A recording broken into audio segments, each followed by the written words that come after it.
And the hypocrites would walk away from Islam in two ways, and this is important.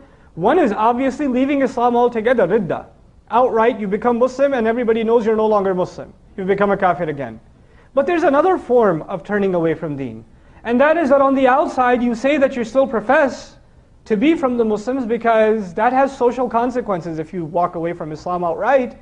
And that has social consequences, but for all practical purposes, and on the inside, there's nothing left. There's really nothing left. And when especially now you've become a person of picking and choosing what do you take from the deen and what you don't take from the deen. And this is one of the central messages of this surah. That you're not in a position to negotiate what it is from this deen that you accept and what it is from this deen that you don't accept. Or that you don't find comfortable, so you're not going to necessarily take it. This is one of the central ideas communicated in this deen. Just recently, actually yesterday over the internet, I was talking to a youth group in DC. And a question came up in the discussion. There was this young sister who asked the question, I love everything about Islam except hijab. And it seems like hijab is there to protect men from looking at us. So, I don't really see the point in it.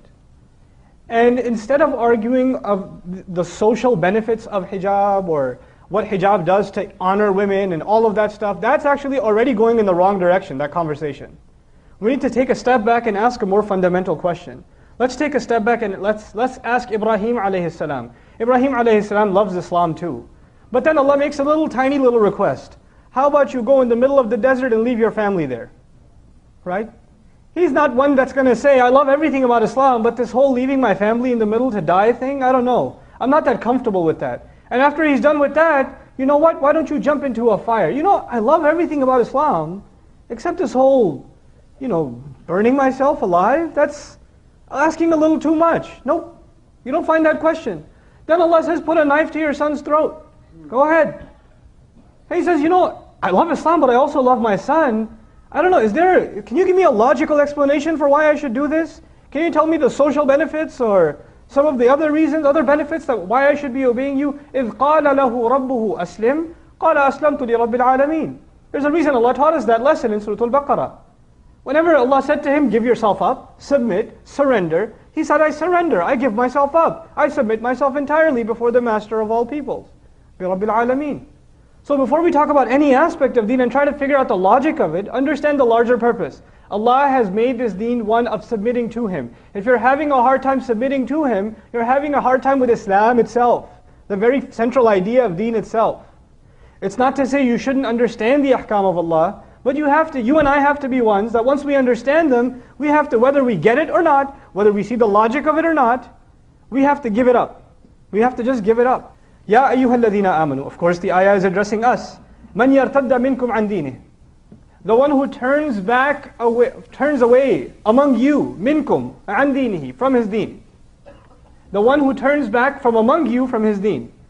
Allah didn't say all of us are turning back from our deen, a group from among us. And man is an interesting word in Arabic. It could refer to something plural, and it can also refer to something singular. So from a point of view of taqleel, it could be even if a single person is walking away from deen. They're walking away from the religion.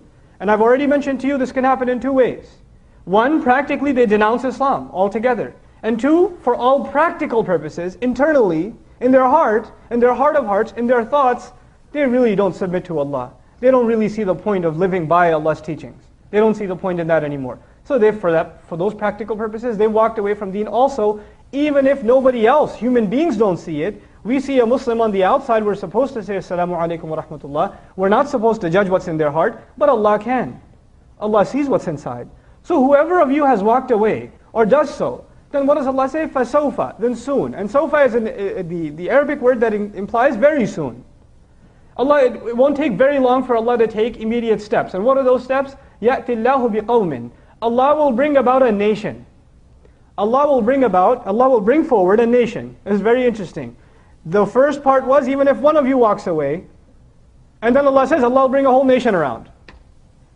In other words, you start thinking you're special? You think Allah needs you? You think you're a contributor to Islam that nobody else can be? That you are irreplaceable? Allah Azza wa Jalla essentially says, what to speak of you, I'll bring a nation instead of you. You're not an asset. Don't think of yourself as that high. Already we're being put in our place. And one of the central embedded teachings of this ayah is humility, that we understand our place. That in this deen, when we get the honor of saying La ilaha illallah, when we have the honor of saying Muhammadur Rasulullah sallallahu alayhi wasallam, then this is an honor and a gift given by Allah. And if you don't appreciate this gift, then who needs you? There's plenty of others that can appreciate it more than you and I.